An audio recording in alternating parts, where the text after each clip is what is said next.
Anong nakita mo kay Richard?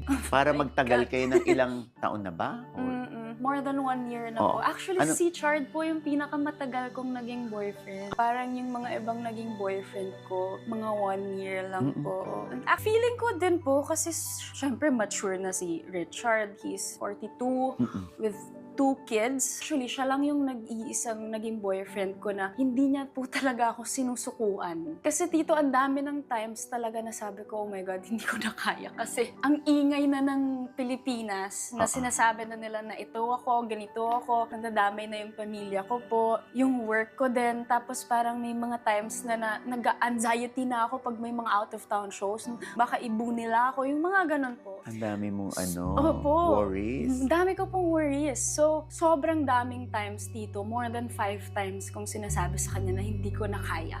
Sabi ko, sobrang naapektuhan na ako na ang tingin ng mga tao sa akin ganito. Na may ginawa ako sa isang babae, di ba? So, ang daming times talaga sabi ko, ayoko na, Chart. Hindi ko na talaga kaya. Ganyan. And yun din po yung time na nag-OG Diaz po siya noon, di ba? So, sobrang thankful ako noon. But hindi pa rin siya natapos. So, parang ayoko tong bansag na to sa pangalan ko. Kasi But anong kinakabit sa yung salita? nakabit daw ako, tito.